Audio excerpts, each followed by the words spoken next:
Hey there, friend. Let's not beat around the bush. Let's not pretend we're all adults here, okay? Sometimes you want to play Yu-Gi-Oh, but you don't want to have to read the cards. There's so many cards, there's so much text.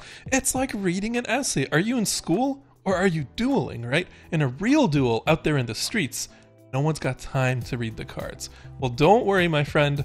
If you don't like to read, or maybe you're just illiterate but want to play trading card games anyway, I got just the deck for you in Yu-Gi-Oh! Master Duel. And it's all about the Golden Boy, Eldritch the Golden Lord. This deck is centered around this monster, and as you can see, a metric buttload of traps, because we want to prevent our opponent from being able to execute their combos. This deck is not a combo deck. There are a couple of combos you can do, but I don't think Yu-Gi-Oh! Players would really call them combos. Anyway, let's take a look at Eldritch. You've probably seen him in ranked play, you've probably been frustrated by him, but now you can use him to get to Platinum 1, and believe me, there are still a lot of decks in Platinum that are just basically running a variant of this. And you'll be able to counter them as well, actually, with some tricks up our sleeves that we'll get to. So, Eldritch, he is awesome because you can discard him from your hand and he can destroy something on the field. And then he can special summon himself from the graveyard at the cost of basically one of your trap cards or spell cards that's on the field. And once he gets special summoned, not only does he gain attack for your turn and defense, that attack stays there for your opponent's turn and defense, and it can't be destroyed by card effects. So I wouldn't quite call him invincible, but you can make some insane plays with him and really just get in your opponent's head. So, what else are we running in this deck? Let's take a look at some of these cards. We have 3 Ash Blossoms. Now, I tried running some other staples in this deck, but Ash Blossom has proven to be the most useful for me personally in Platinum. Basically, Ash Blossom, you just throw it out of your hand, and it negates one of these 3 effects. So, it's really handy for stopping combos. When you know when you're gonna go up against somebody that has like 57 cards played in the first turn, you pop this at the right time, and then they're like, oh, what do I do now? So let's move on. We got the Pot of Extravagance. This one's pretty simple. You discard 6 cards from your extra deck, and you can draw 2 cards from your deck. This one is great because we're not really using our extra deck. We do have a couple of options here, which I'll talk about in a minute, but by and large, we just have high attack power monsters because we're actually going to be using them in a creative way. Now, let's move on to the next card. We got 2 Elixir of Black Awakening. Oh my god, I think I just spit on my microphone while I was saying that. Can I just say Elixir? I'm just going to say Elixir. I'm sorry if that offends anybody or if that's somehow offensive in any way. Anyway, Elixir of Black Awakening just lets you summon your Eldritch onto the field. It is in defense position, but that's still pretty handy with 2,800 defense points. So you can also banish this card from your graveyard to set 1 Golden Land spell and trap card from your deck. Sorry, I should say spell or trap card. This is really handy because we are constantly going to be using and reusing our traps. So this card, it lets you summon your monster, and it also lets you recycle some of your spells or traps. So, next up we got our final batch of spells. We got the Cursed Land. I'm just going to call it Cursed Land. You know, we're not about reading here. So basically what this thing does is, you put it down, you then spend 800 life points, and you can grab one of your trap cards that you love to use, or one of your monsters that you love to use. And then, you know, if this card is destroyed, or if it's sent from the spell and trap zone to the graveyard, not necessarily destroyed, just to the graveyard, you can send 1 Eldritch monster or 1 Golden Land spell or trap from your deck to the graveyard. Sounds weird, but again, super handy for the weird stuff we're gonna do out of our graveyard. Next up, we got Torrential Tribute. It's a wonderful card because it's just gonna blow up the field. A lot of times, you can pop it off when your opponent doesn't expect it in the middle of a combo, completely stops their combo. And then keep in mind, Eldritch, when he's special summoned from the graveyard with his own effect, he's not affected by card effects, can't be destroyed by them rather. So you can pop off Torrential Tribute and keep your monster on the field. It's pretty freaking awesome. Next up, we got Elixir of Sacred Sanguine. Basically what this thing does is it summons your Eldritch monster, which is really handy. And once it's in the graveyard, you can banish it, and you can set one of your spell or trap cards from your deck. So Again, another awesome card that helps you recycle your other cards. Or I guess not recycle in this way, just draw.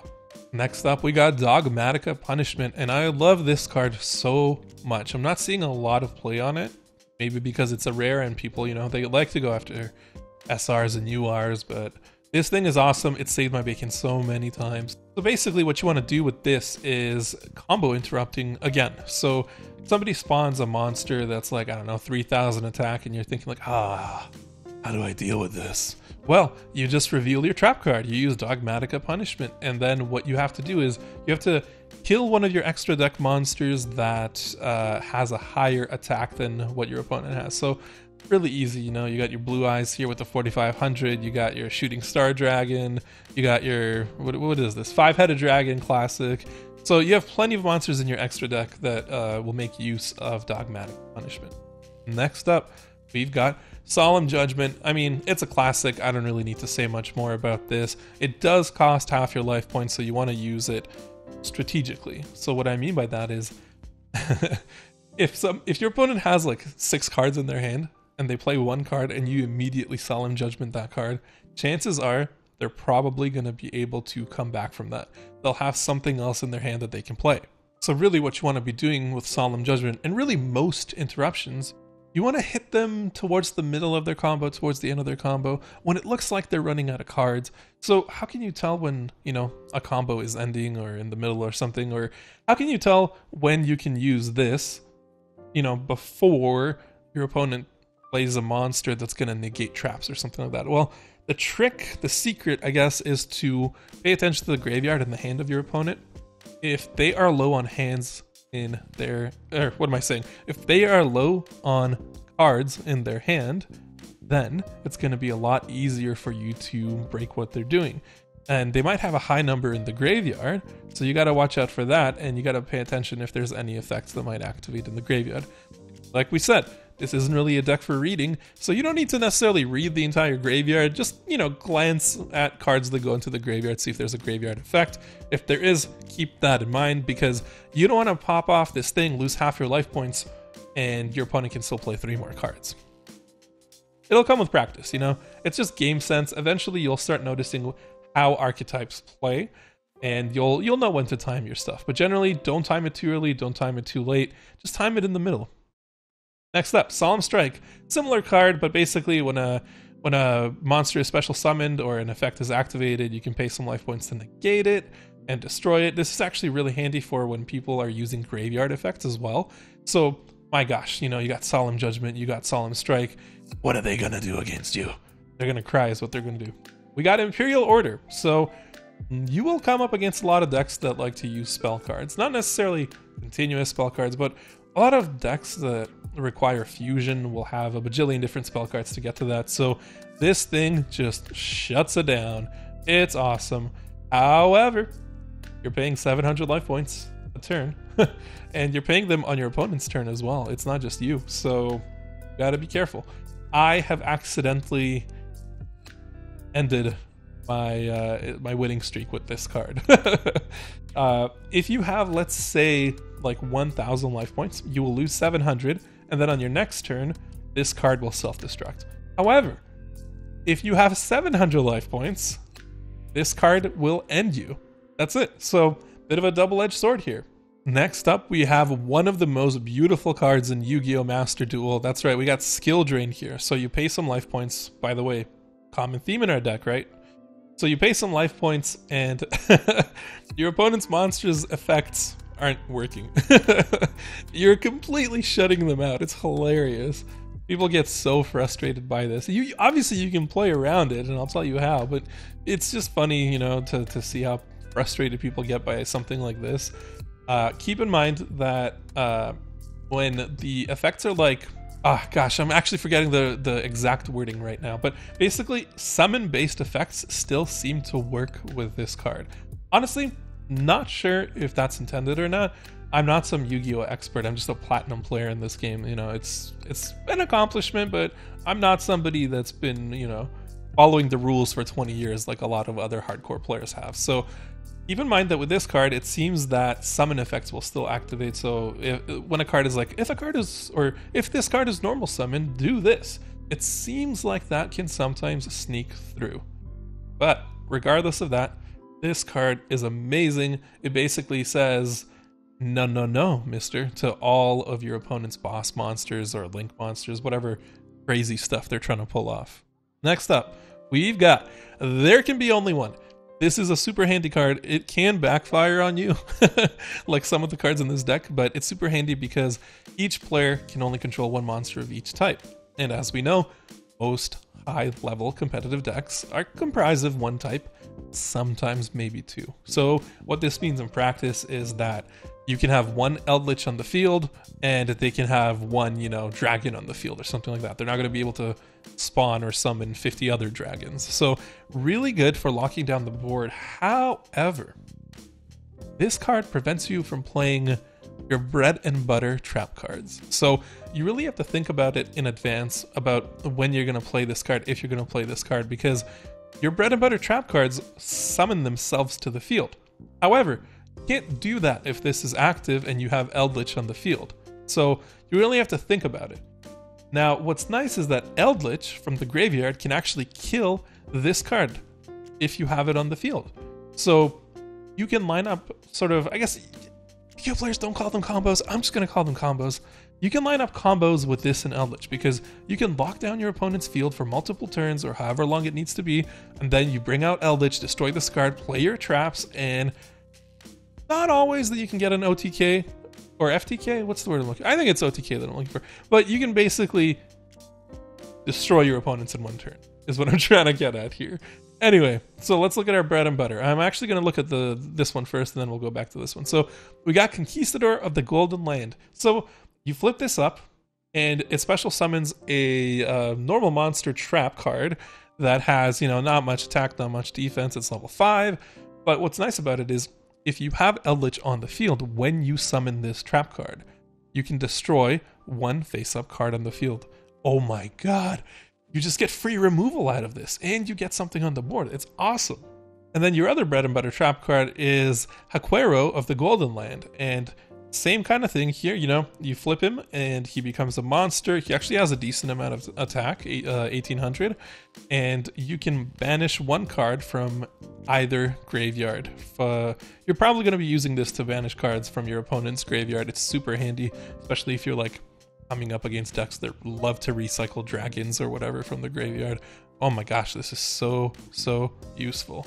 Now, one thing I didn't even mention about the other Golden Land card, but I'm going to start mentioning here, is you can banish this from your graveyard once it's there to set one of your elixir, spell, or traps directly from your deck.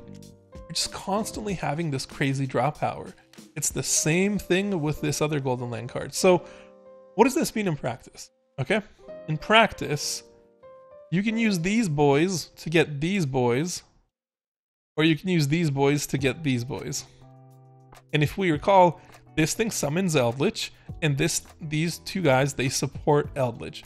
So what you want to do here is constantly be using graveyard effects of your trap cards to keep giving yourself more drawing power, to keep drawing exactly what you need.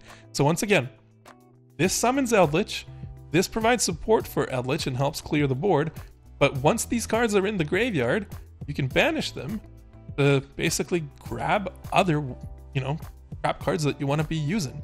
So this synergy here is amazing.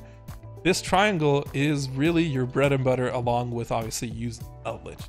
So why do I have this weird extra deck? Well, I already mentioned Dogmatic Punishment, right? We have these high level, well, yeah, they're high level, but we have these high attack monsters. Then we have these guys here, which kind of weird. I wasn't really familiar with these guys, but they're awesome.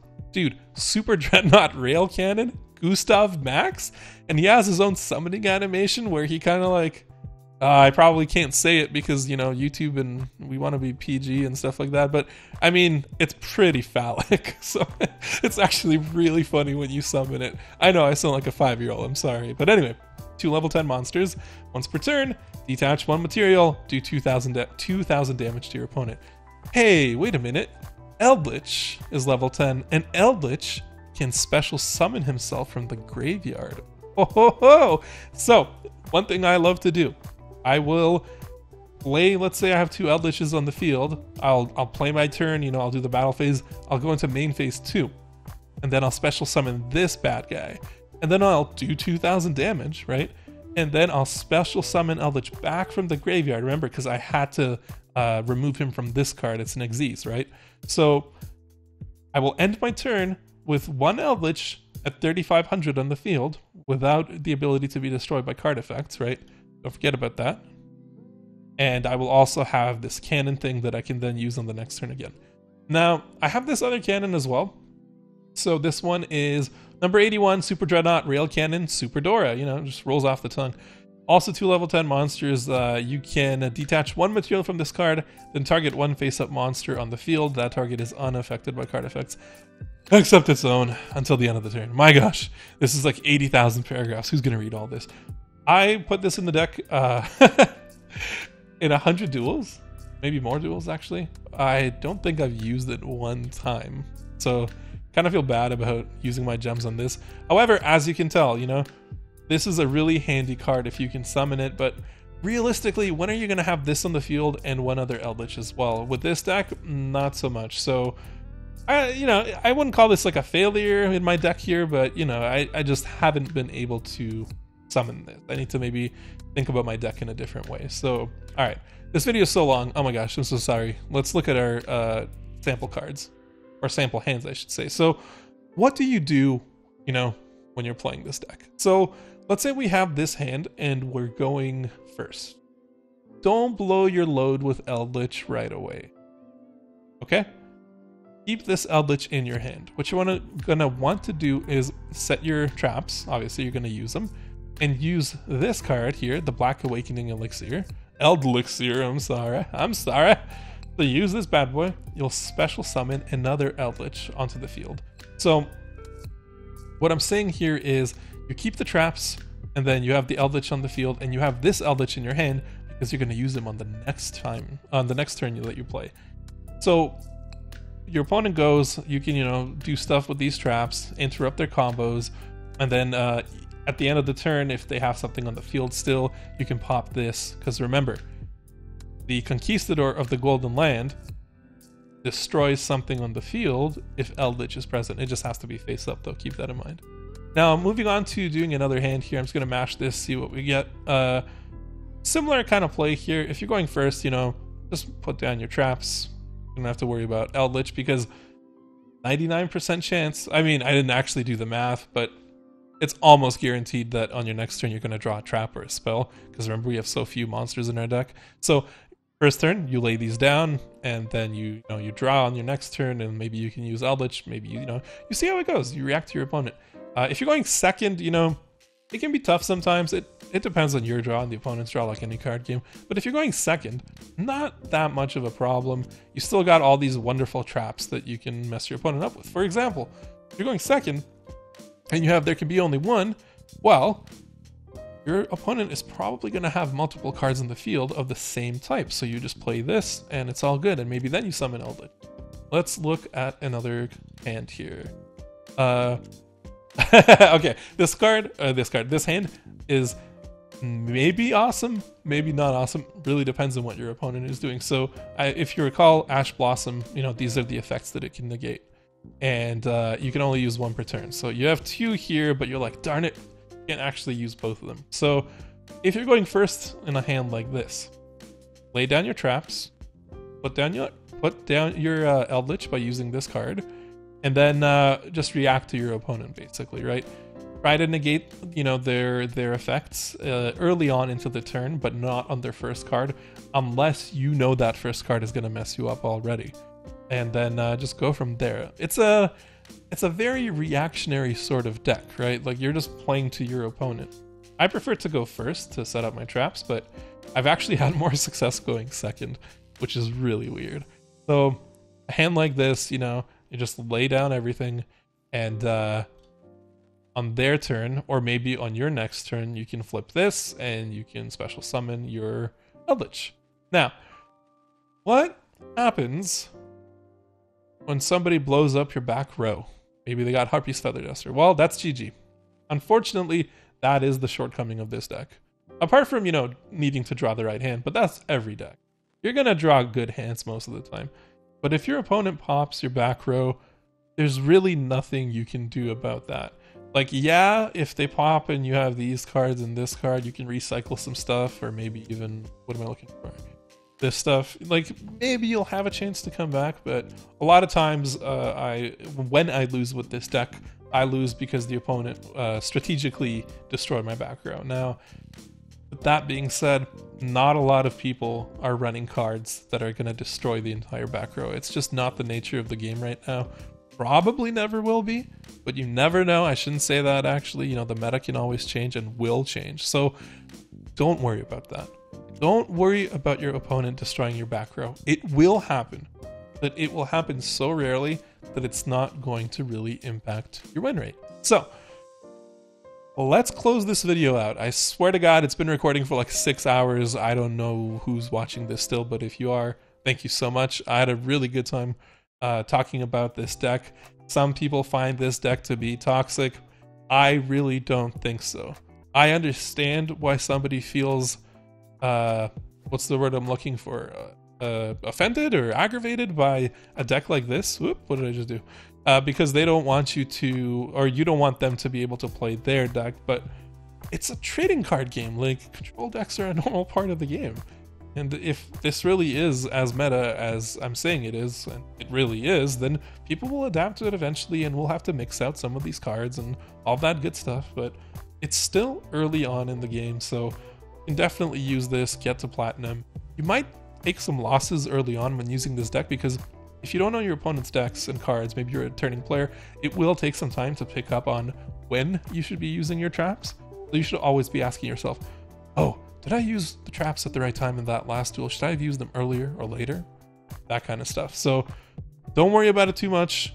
Don't have to worry about reading, you know, your opponent's cards in great detail. Just remember, you want to try to interrupt them in the middle of their combos, usually. Sometimes, you know, you interrupt them later or earlier. It happens. It's fine. Just try not to blow all of your traps immediately. If you do that, it's going to be hard for you to do much with this deck.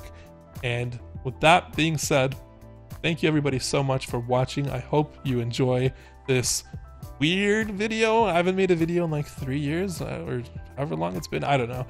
Anyway, if you want to see more Yu-Gi-Oh content, please consider subscribing. You can also check me out on Twitter. I'm at Dr. Poplove. And yeah, I don't know how to, it's been so long. I don't know how to close off a video. Goodbye.